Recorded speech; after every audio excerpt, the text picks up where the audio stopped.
नाथ भगवान श्री शांतिनाथ भगवान की जय। वर्तमान शासन नायक श्री महावीर भगवान की जय। अनंतानंद सिद्ध परमेश्वरी भगवान की जय। द्वादशांग दिनवाणी माता की जय। 3 कम 9 करोड़ मुनिराजों की जय। आचार्य श्री शांति सागर जी महाराज की जय। आचार्य श्री विद्यासागर जी महाराज की जय। मम दीक्षा गुरु आचार्य गुरुवर श्री चंद्रप्रभ सागर जी महाराज की जय। साक्षात विराजमान श्री कुंथु सागर जी महाराज की जय। समस्त मुनि संघों की जय। जैन धर्म की जय। भविष्य की अपेक्षा से सभी भव्य जनों की जय।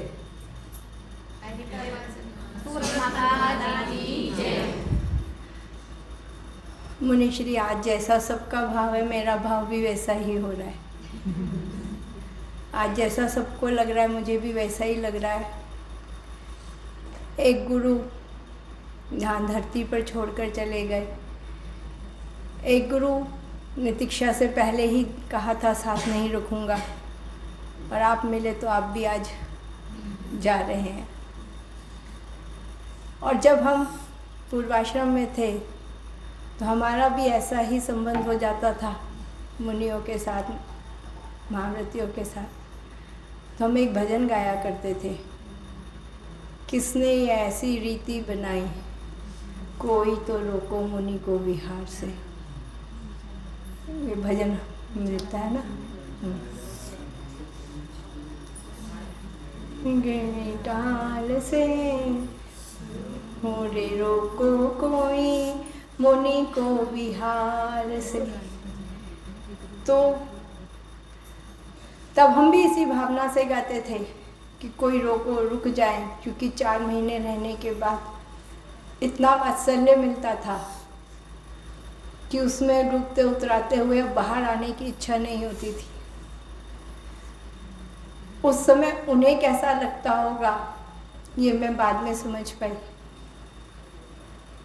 लेकिन वो भी इसीलिए जाने के लिए मजबूर होते हैं कि जैसा वो वात्सल्य देते हैं ऐसे ही आप भी उतना आदर विनय देते हैं। और इसीलिए ये परंपरा बनी, कहीं मुनि के मन में राग ना आ जाए, इसीलिए 4 माह के बाद जाने के लिए कहा गया। ऐसा तो नहीं कहूँगी कि जाना अच्छा होता है, क्योंकि मुझे भी वही आपकी वाली भाव है। फिर भी यही कहूँगी, अपने विवेक को संभाल के रखिएगा। आज मुनि श्री ने अभी अंदर कहा कि कोई आंख से आंसू ना गिरे। संभाल के रखिएगा अपने विवेक को, क्योंकि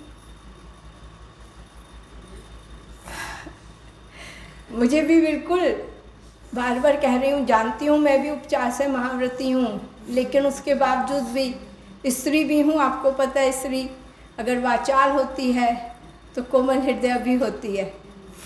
तो उस अपेक्षा से भी, और एक अपेक्षा से उत्कृष्ट शाविका भी होती है आर्यिका। आपके लिए जैसे गुरु हैं वैसे मेरे लिए भी हैं।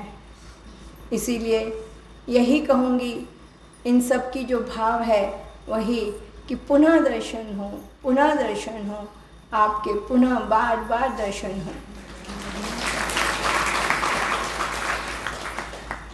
क्योंकि आपने भी कहा 2-3 दिन पहले कि आचार्य श्री ऐसे वैसों को दीक्षा नहीं देते थे, सब हीरे ही उन्होंने छांट छांट के इकट्ठे करे।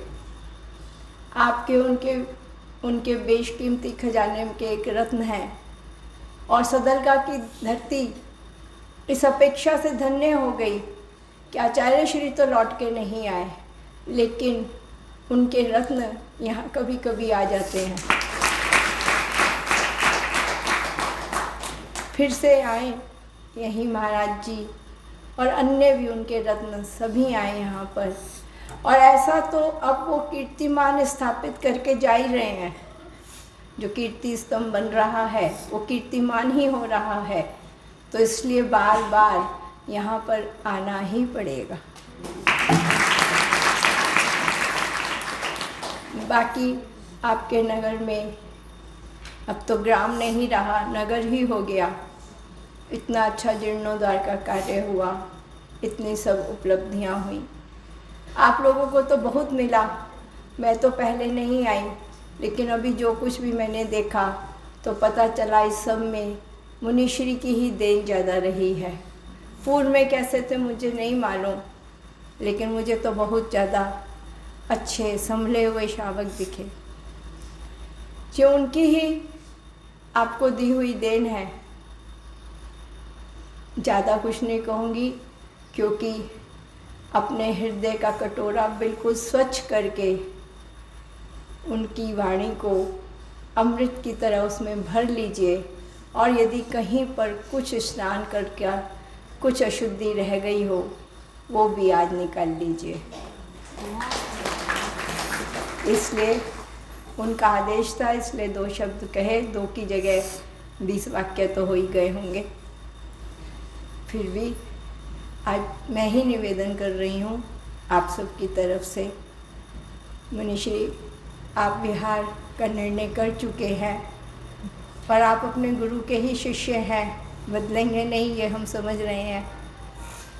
तो एक और बार हम पर कृपा करें, हमें अपनी अमृतवाणी का संबोधन दें, थोड़ा सा अमृत फिर से हमारे ऊपर पौष की तरह बढ़े। बस इन्हीं भावों के साथ मुनिश्री के चरणों में पुनः नमोस्तु नमोस्तु नमोस्तु।